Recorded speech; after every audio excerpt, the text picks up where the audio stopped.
इस वीकेंड रूस ने यूक्रेन पर बहुत विध्वंसक हमला किया है। कीव के आसपास नाटो देशों के कई हथियार डिपो रूस ने उड़ा दिए हैं। व्हाइट हाउस में भी यही चर्चा हो रही है। युद्ध तो पुतिन ही जीतेंगे।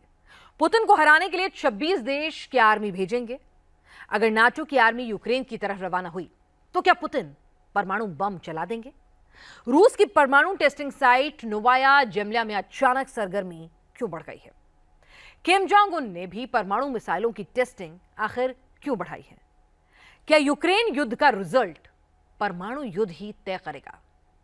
ऐसा क्यों कहा जा रहा है? आप वो इस रिपोर्ट से खुद ब खुद समझिए।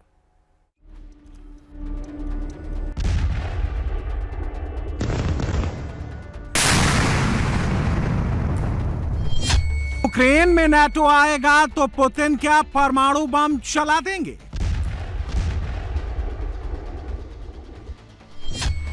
क्या पुतिन की एटमी बम ट्रंप के परमाणु बम से ज्यादा तबाही मचाएगा?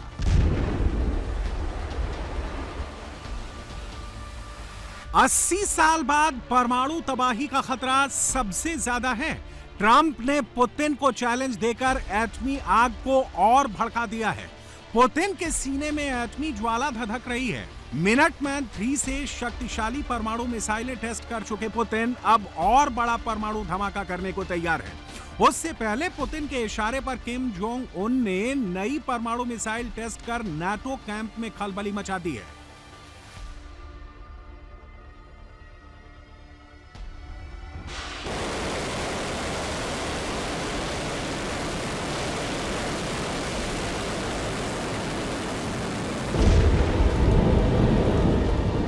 पुतिन 35 साल बाद असली परमाणु टेस्ट करने जा रहे हैं। बिना परमाणु वॉरहेड के 3 टेस्टिंग हाल में कर चुके हैं। पुतिन ने जब से परमाणु टेस्टिंग वाली फाइल में साइन किए हैं, नाटो और अमेरिका की सीक्रेट एजेंसियों के दिमाग में एक ही नाम घूम रहा है, नोवाया जेमल्या।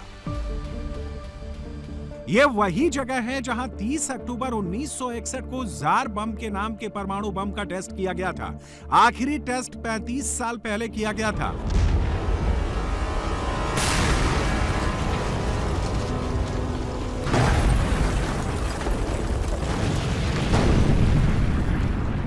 अब फिर से नोवाया जेमल्या की परमाणु टेस्टिंग साइट में हलचल शुरू हो गई है।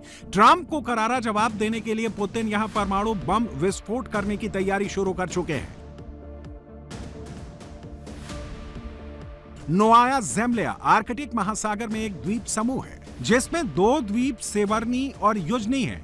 यह बैरंट सागर को काला सागर से अलग करता है। सोवियत संघ ने इसे 1954 में परमाणु परीक्षण स्थल घोषित किया था।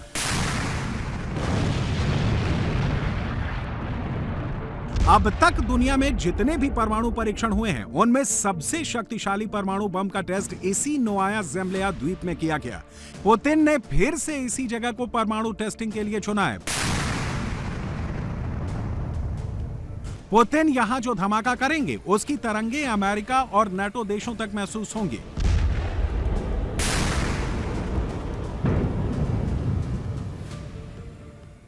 हमें किसी भी हालत में दुश्मन को अस्वीकार्य नुकसान पहुंचाने के लिए अपनी परमाणु क्षमता को तैयार रखना चाहिए और अपने देश की सुरक्षा की गारंटी के हित में वाशिंगटन की कार्रवाइयों के जवाब में उचित कार्रवाई करनी चाहिए। हालात को देखते हुए मेरा मानना है कि पूर्ण पैमाने पर परमाणु परीक्षण की तैयारी फौरन शुरू करना सही है। नोवाया जेमल्या आइलैंड की सेंट्रल टेस्ट साइट पर फोर्स और संसाधनों की तैयारी इस काम को कम समय में पूरा करने की इजाजत देती है। अगर परमाणु युद्ध की नौबत आई तो कौन किसके साथ होगा? अमेरिका के साथ फ्रांस और ब्रिटेन होंगे। साथ में वो 26 यूरोपीय देश जो नाटो से जुड़े हैं और रूस को अपना नंबर 1 दुश्मन मानते हैं। पुतिन के साथ नॉर्थ कोरिया की तानाशाह किम जोंग उन और बेलारूस के राष्ट्रपति लुकाशेंको होंगे। परमाणु युद्ध में पहली आहुति कौन देगा? दोनों सुपर पावर डायरेक्ट वार करेंगे। इसकी गुंजाइश ना के बराबर है।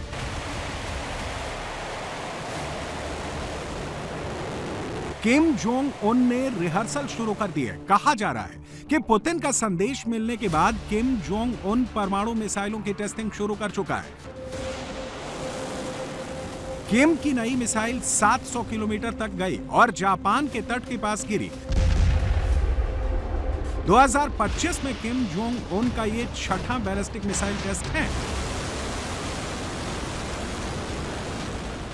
ट्रंप के परमाणु टेस्ट के बाद रूस अमेरिका के बीच परमाणु हथियारों की तैनाती की रेस भी तेज होने के आसार हैं। पुतिन ने पड़ोसी मुल्क बेलारूस में परमाणु हथियार तैनात कर दिए हैं। 2026 में यहां लंबी दूरी तक मार करने वाली परमाणु मिसाइलों की तैनाती भी पुतिन करने जा रहे हैं। अमेरिका के परमाणु हथियार बेल्जियम, जर्मनी, इटली और नीदरलैंड में तैनात हैं। हालांकि इनमें कोई भी देश बिना अमेरिका की परमिशन के परमाणु हथियारों का इस्तेमाल किसी दूसरे देश के खिलाफ नहीं कर सकता है। परमाणु वॉरहेड के मामले में ट्रंप अब भी पुतिन से पीछे हैं। रूस के पास 5,459 परमाणु वॉरहेड हैं। अमेरिका के पास 5,177 परमाणु वॉरहेड हैं। चीन के पास 600 परमाणु हथियार हैं। फ्रांस के पास 290, ब्रिटेन के पास 225 परमाणु हथियार हैं। भारत के पास 180 परमाणु हथियार हैं। पाकिस्तान के पास 170 परमाणु हथियार हैं। परमाणु वॉरहेड ले जाने वाली मिसाइलों और परमाणु पनडुब्बियों के मामले में भी पुतिन ज्यादा पावरफुल है। रूस की RS-28 सरमत परमाणु मिसाइल 18,000 किलोमीटर दूर तक परमाणु बम गिरा सकती है। यार्स मिसाइल 12,000 किलोमीटर दूर परमाणु प्रहार कर सकती है। ब्योरवेस्टनिक क्रूज मिसाइल 14,000 किलोमीटर तक परमाणु प्रहार कर सकती है। अवंगार्ड दुश्मन पर 32,000 किलोमीटर प्रति घंटे से ज्यादा रफ्तार से कई परमाणु बम गिरा सकता है। पोसाइडन परमाणु ड्रोन यूरोप और अमेरिका के किसी शहर को डुबो सकता है। नाटो देशों के लिए पुतिन की नोवेटर क्रूज मिसाइल ही काफी है, जो 2500 किलोमीटर तक परमाणु प्रहार कर सकती है। इसीलिए ट्रंप के सामने व्हाइट हाउस में हंगरी के प्रधानमंत्री विक्टर ओरबान ने ना सिर्फ नाटो देशों को जमकर धोया, बल्कि यहां तक कह दिया कि कोई चमत्कार ही यूक्रेन को इस युद्ध में जीत दिला सकता है। I'm strongly convinced. So the question is whether we Westerners are unified or not. The problem is that the president has huge peace efforts, which are just splendid and very positive for the European continent and all the peoples of Europe. But at the same time, we are not unified because Brussels and the Europeans has a different approach to the war. So the only pro-peace government is the United States government and the small Hungary in Europe anyway. All the other governments prefer to continue the war because many of them think that Ukraine can win on the front line, which is a misunderstanding of the situation. So you would say that Ukraine cannot win that war? You know, miracle can happen. Yeah. Victor Orban ने White House में Putin की बात कैसे Trump के मुंह में डाल दी और ट्रंप हंसने के लिए मजबूर हो गए। उसकी वजह रात के युद्ध की ये तस्वीरें हैं। पुतिन की मिसाइल आर्मी यूक्रेन में तबाही मचा रही है। ये रूस की क्रूज मिसाइलें हैं जो हवा में नाग की तरह तैरते हुए जा रही हैं।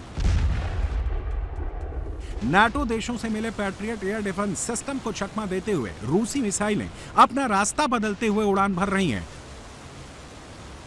रूस ने रात में जो किंजल और इस्कंदर मिसाइलें मारी, उनके टारगेट पर वो इलाके नहीं थे जहां अभी भीषण लड़ाई चल रही है। इनके टारगेट पर कीव और दूर के यूक्रेनी इलाके थे।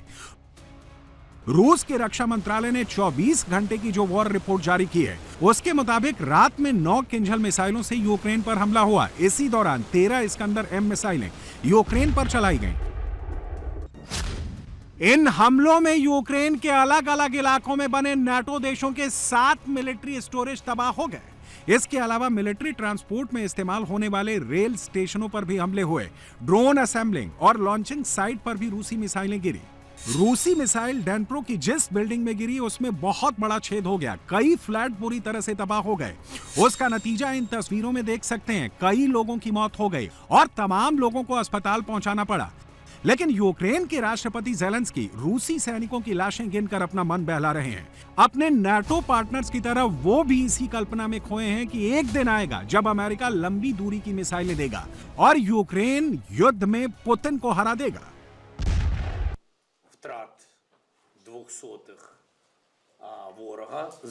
हमने अक्टूबर महीने में 25,000 दुश्मनों को नुकसान पहुंचाया। रूस के 200 सैनिक मारे गए केवल यूएवी की बदौलत। ये एक सटीक आंकड़ा है क्योंकि इसमें सभी की वीडियो पुष्टि है। जैसा कि आप जानते हैं, हमारे पास एक कार्यक्रम है जिसके तहत हम विशिष्ट कार्यों के लिए अतिरिक्त अंक प्रदान करते हैं, इसीलिए ये एक सटीक संख्या है। इसके अलावा हम वीडियो पुष्टि के बिना 2 से 3 हजार रूसी सैनिकों के मारे जाने का अनुमान लगाते हैं। पूर्ण युद्ध की शुरुआत के बाद से एक महीने में रूसी नुकसान की यह सबसे अधिक संख्या है। ज़ेलेंस्की की ऐसी गलतफहमी का खामियाजा युद्ध के मैदान में यूक्रेनी जवानों को उठाना पड़ रहा है। ये तस्वीरें डोनेट्स्क प्रांत में हो रही लड़ाई की हैं। ज़ेलेंस्की और सिरस्की के आदेश पर यूक्रेन की इस ब्रिगेड को रूसी सैनिकों पर धावा बोलने के लिए भेजा गया था ताकि पोक्रोवस्क का रास्ता खोला जा सके, ये जानते हुए कि वहां आसमान में रूसी ड्रोन आर्मी का कब्जा है। जैसे ही यूक्रेनी सैनिक एक खुली जगह पर जाते हुए दिखे, रूसी ड्रोन ने बड़ा धमाका किया।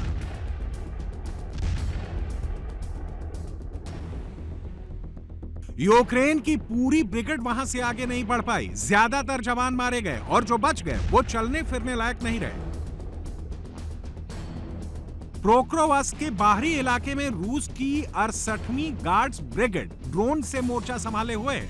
इन्हें यूक्रेन के उन फौजियों को टारगेट करने का जिम्मा मिला है जो लेफ्ट बैंक से शहर की तरफ आने की कोशिश कर रहे हैं। ब्रिगेड के जवान लंबी दूरी तक उड़ान भरने वाले ड्रोन मोर्चे पर ही असेंबल करते हैं और फिर बारूद भरकर दुश्मन की तरफ छोड़ देते हैं।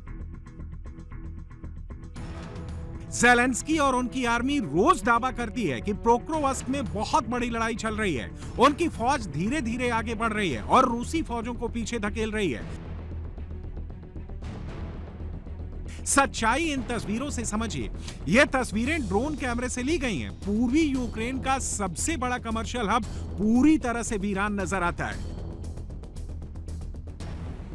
जो शहर कोयला खदानों का हब था, जहां ट्रांसपोर्ट का बिजनेस था, जहां सैकड़ों फैक्ट्रियां थी, वहां अब सन्नाटा पसरा है। पोक्रोवस्क में कहीं कोई इंसान नजर नहीं आता। ज्यादातर मकानों की छतें बमों के हमलों से काली नजर आती हैं। ड्रोन हमलों से ज्यादातर बिल्डिंगें खंडहर नजर आती हैं। पोक्रोवस्क का बड़ा हिस्सा गाजा की तरह खंडहर दिखने लगा है। फिर भी ज़ेलेंस्की कह रहे हैं कि हालात मुश्किल है लेकिन कंट्रोल में है।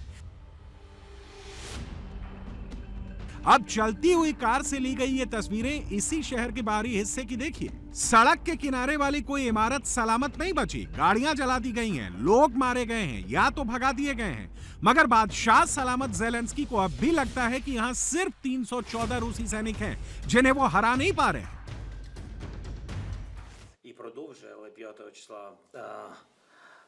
पोक्रोवस्क, जैसा कि आप जानते हैं, वहां हालात बहुत खराब हैं। दुश्मन ने वहां 5 नवंबर से हमले शुरू किए थे जो लगातार जारी हैं। उन्हें काफी नुकसान हुआ है लेकिन वो जल्द से जल्द पोक्रोवस्क की लड़ाई जीतना चाहते हैं। मैं आपको नंबर बता सकता हूं कितने हमले हुए हैं। बीते 3 दिन में पोक्रोवस्क पर रूसी सेना ने 200 हमले किए हैं। हमारे डेटा के अनुसार शहर के अंदर 314 रूसी जवान हैं। जहां तक बाहरी इलाकों की बात है, वहां बहुत भारी संख्या में रूसी फौजें डेरा डाले हुए हैं। Ну, а яке угруповання на околицях і тисне в цьому напрямку, ви знаєте, що पुतिन ने अब अपनी आर्मी को पोक्रोवस्क के मुर्नोग्राद जाने वाले रास्ते पर हमले का आदेश दिया है। यूक्रेन से जितने भी रास्ते मुर्नोग्राद को कनेक्ट करते हैं, वहां रूसी आर्टिलरी की हैवी फायरिंग हो रही है। सड़क मार्ग और आसमान पर रूसी ड्रोन आग बरसाते हुए उड़ रहे हैं। यहां भी यूक्रेनी फौज जान बचाने के लिए सरेंडर कर रही है। नाटो देशों के हथियारों पर भरोसा करना ज़ेलेंस्की के लिए बड़ा आघात साबित हुआ है। अमेरिका में बनी हिमार्स मिसाइलों से ज़ेलेंस्की डोनेट्स्क की लड़ाई में बाजी पलटना चाहते थे। हिमार्स मिसाइलें 300 किलोमीटर तक मार करती हैं, जबकि हिमार्स रॉकेट सिस्टम 70 से 80 किलोमीटर तक प्रहार करता है। डोनेट्स्क में रूस के बक M2 एयर डिफेंस सिस्टम ने अमेरिका के हिमार्स सिस्टम की धज्जियां उड़ा दी हैं। पुतिन की आर्मी कुछ ऐसा ही हाल अमेरिका के पैट्रियट सिस्टम का कर चुकी है। पैट्रियट सिस्टम जहां युद्ध की शुरुआत में रूस की किंजल और इस्कंदर मिसाइलों को 90% तक इंटरसेप्ट कर रहा था, अब उसकी क्षमता सिर्फ 6 से 10% रह गई है। वजह रूसी मिसाइलों में नए मॉडिफिकेशन, जिसकी वजह से पैट्रियट उन्हें डिटेक्ट नहीं कर पा रहा है। 24 घंटे में रूसी मिसाइलों ने कीव में एक मिलिट्री एयरफील्ड पर स्ट्राइक की है। कीव के पास होस्टोमेल में एंटोनो एयरफील्ड पर हमला किया है। जिमीवस्का थर्मल पावर प्लांट पर हमला किया है। क्रेमेंचुक हाइड्रोलिक पावर प्लांट पर अटैक किया है। प्रीनोप्रोवस्का थर्मल प्लांट पर हमला किया है। टावरेस्का थर्मल प्लांट पर भी रूसी हमला हुआ है। अगर इसी तरह से रूस ने यूक्रेनी गैस और पावर प्लांट को निशाना बनाया तो सर्दियों में यूक्रेनी लोग ज़ेलेंस्की के खिलाफ भड़क सकते हैं। वहीं ज़ेलेंस्की भी लगातार रूस के इंफ्रास्ट्रक्चर पर हमला कर रहे हैं। यूक्रेन ने लंबी दूरी तक मार करने वाले ड्रोन से बाश्कोतोर्स्तान में रूसी रिफाइनरी को निशाना बनाया है। यहां आयोनोल एविएशन ईंधन में इस्तेमाल होने वाले एडिटिव्स और पॉलीमर्स बनाए जाते हैं, जिसका इस्तेमाल रूसी डिफेंस इंडस्ट्री में किया जाता है।